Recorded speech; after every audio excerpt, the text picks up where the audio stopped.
So we asked our sales director just exactly how does a business unleash its voice with VoIP. So he said, OK, imagine I'm a business. Imagine I run, say, a fashion business, and I've got big plans, explosive growth.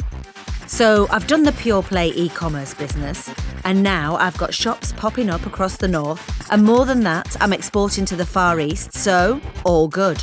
And I'm moving HQ for a bigger back office and warehouse space.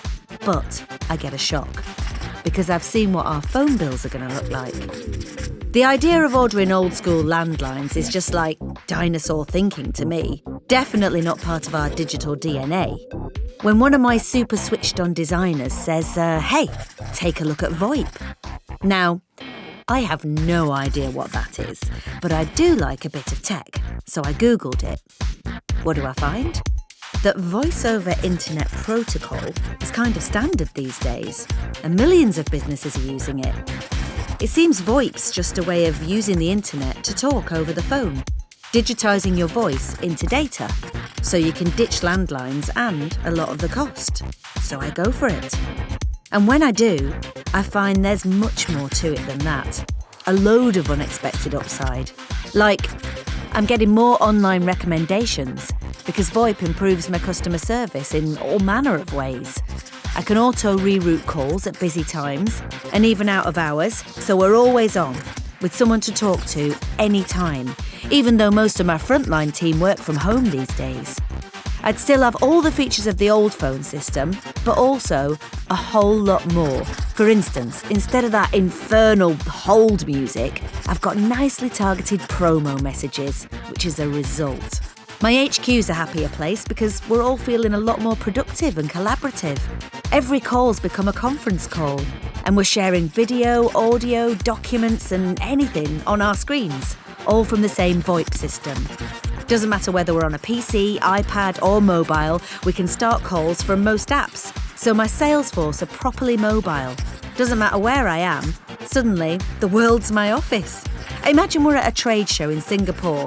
All we need is some Wi-Fi, and it's just like being in the office.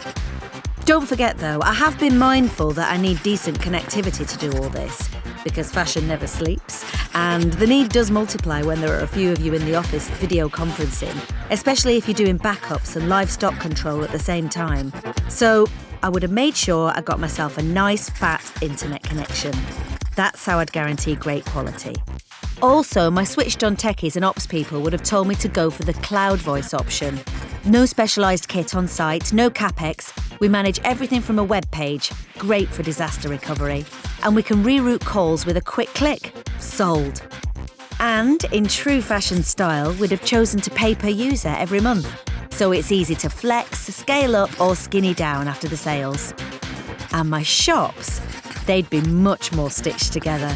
We'd have voice calls diverted instantly if the store's busy selling and my customers or suppliers have been none the wiser. They'd just be enjoying the experience. And being a fashionista, I like to be on trend. So finding out I'm one of millions using VoIP and in the cloud voice camp would be great. I mean, I get why someone wants total control with kit on site, but not me. Would I be nervous before I took the leap? Sure. Even the most digital of businesses relies on phones a lot, so I'd be worrying about the pain in the transition, or if the VoIP turned out to be unreliable, because I'd be utterly scuppered. I'd have thought, what's the downside? But I'd have struggled to find one. VoIP's really all upside. My biggest problem? Explosive growth stretching my cash flow. I'd need to make sure I was paid more quickly than before, but not such a big price to pay for digital transformation.